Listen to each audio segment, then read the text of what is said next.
একটা কন্যা যখন আসে পৃথিবীতে, ইসলাম বলে ওই ঘরটা বরকতময়।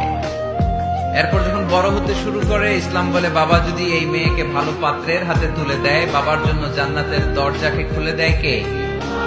তারপর সে যখন কারো বধূ হয়ে কারো ঘরে যায়, ইসলাম বলে খয়রুকুম খয়রুকুম লি আহলিহি, তোমাদের মধ্যে ওই ব্যক্তি আল্লাহর কাছে সেরা যে তার স্ত্রীর কাছে সেরা। কার কাছে সেরা? আপনি আল্লাহর কাছে পছন্দনীয় হতে হলে আগে আপনার স্ত্রীর কাছে পছন্দনীয় হতে হবে। আপনার স্ত্রী যদি আপনার A+ দেয়, আপনি আল্লাহর কাছেও, কথা বুঝে নাই বোধহয়। আপনার বউ যদি আপনারা দেয় A+, আল্লাহ দিবে কি? আপনার স্ত্রী যদি আপনারা দেয় A-, আল্লাহ দিবে কি?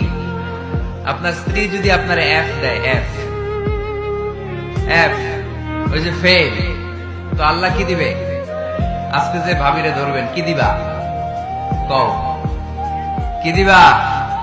হ্যাঁ, ওই যে বিয়া করে নাই A+। তো স্ত্রীদের সাথে বিষ্ণু ঈসা ইসলাম অনেক খুনসুটি করতেন, অনেক ভালোবাসতেন স্ত্রীদেরকে। আম্মাজান খাদিজাতুল কুবরা আত-তাহেরা রাদিয়াল্লাহু তাআলা আনহাকে বিষ্ণু ঈসা ইসলাম এত ভালোবাসতেন, তিনি বলতেন রুজিকতু হুব্বাহা, আমি খাদিজার ভালোবাসাকে আল্লাহর পক্ষ থেকে রিজিক হিসেবে পেয়েছি।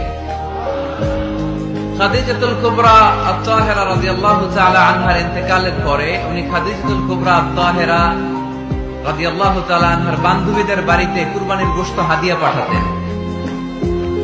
আম্মাজান আয়েশার সামনে যখন তিনি বলতেন যে খাদিজা এমন ছিল,